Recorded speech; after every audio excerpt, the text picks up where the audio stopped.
एक विचार सुना, लंका न बचा पाया शीश चढ़ाने वाला, तो किस भ्रम में है दूध चढ़ाने वाला। पर लोग कहते समय ये सोचते नहीं, विचारते नहीं कि जिसने शीश चढ़ाए वो किस इंटेंशन से चढ़ाए। ये लंका एक्चुअली शिव जी ने पार्वती जी के लिए बनाई थी। सोने की लंका को देखकर रावण जो पुरोहित था उसका मन ललचा गया और उसने एक युक्ति करी। जब उसको दक्षिणा देने की बात आई तो उसने शिव जी को ही ठगने की कोशिश की और कहा कि ये लंका ही आप मुझे दान में दे दीजिए। शिव जी ने उसको वो दे दी क्योंकि वो परम वैष्णव हैं, उन्हें किसी भी चीज में आसक्ति नहीं है। और साथ में उस धूर्त रावण ने पार्वती देवी को या दुर्गा देवी को उस दुर्ग की रक्षा करने के लिए कहा। तब दुर्गा देवी ने शिव जी से कहा कि आपने ये कंडीशन पर एग्री क्यों किया, उसके लिए क्यों मान गए। तो उन्होंने कहा जिस दिन कोई वानर यहाँ पर आएगा और लंका में आग लगाएगा उस दिन से तुम फ्री हो जाओगे, मुक्त हो जाओगे इस संकल्प से।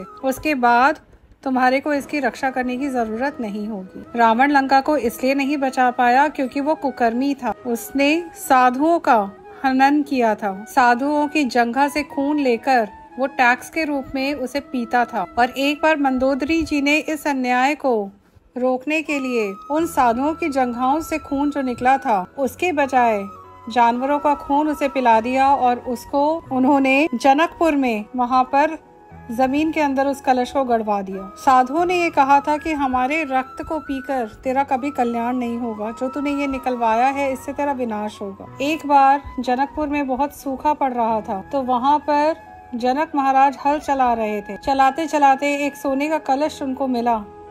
हल उस पर लगा तो उसको निकाला, उसके अंदर सुंदर एक कन्या मिली जो कि स्वयं लक्ष्मी महारानी सीता देवी थी। और सीता जी ही उस रावण के विनाश का कारण बनी। क्यों? क्योंकि वो भगवान की जो लक्ष्मी है, जो उनका ऐश्वर्य है, उसको तो भोगना चाहता था परंतु भगवान के शरणागत नहीं होना चाहता। परंतु जो लोग श्रद्धा से भगवान को दूध अर्पण करते हैं भगवान उनके हाथों बिक जाते हैं। भगवान ये कहते हैं तुलसी दल मात्रेना जलस्य चुलकेन वा विक्रीणीते स्वमात्मानम भक्तेभ्यो भक्तवत्सलः। साथ में ये भी कहा गया पत्रम पुष्पम फलम तोयम यो में भक्त्या प्रयच्छति। मतलब भगवान को प्रसन्न करने के लिए एक तुलसी का पत्ता, एक फूल, पानी यानी गंगा जल, ये सब अगर प्रेम से भगवान को दिए जाएं तो भगवान उससे भी प्रसन्न हो जाते हैं। इसके लिए अलग अलग प्रपंचों की आवश्यकता नहीं है। कोई शीश काट के दे या अपना मांस भी ऑफर कर दे, परंतु यदि वो गलत तरीके से भगवान के पास जाएगा तो भगवान उससे कभी भी प्रसन्न नहीं होंगे। और कोई व्यक्ति अगर मानसिक भोग भी लगाए परंतु